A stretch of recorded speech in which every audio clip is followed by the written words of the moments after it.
pendientes en este evento tan importante del 196 aniversario del...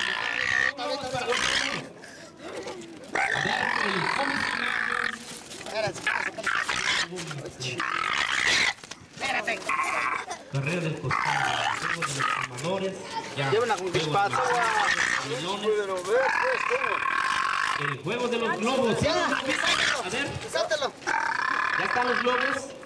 Pongan cinco sillas.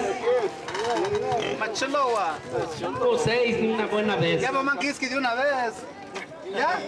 Vamos a agilizar estos juegos, ya que en unos momentos más iniciamos con la carrera de cintas. Espérense, todavía no. Bueno, ya. Sí, dale ya.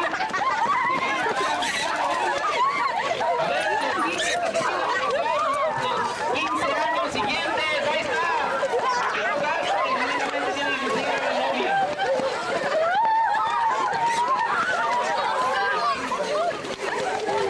Por razón nadie lo quiere agarrar.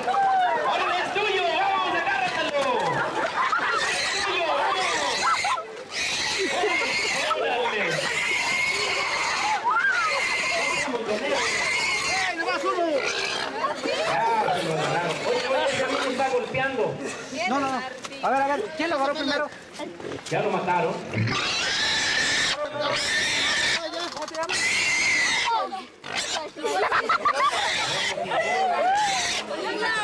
Tranquilo, no, ya, que se lo agarró. Primero ya. Ya, el que lo agarró, lo El cochino.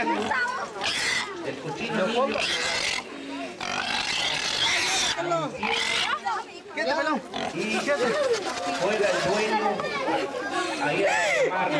Si lo sueltas, te lo quitan. No mames, hasta me tumbaron este güey. No mames. Nos informa que el afortunado niño ganador del cochino es Leopoldo Mena Cartuza. Ya está. ¡Vámonos!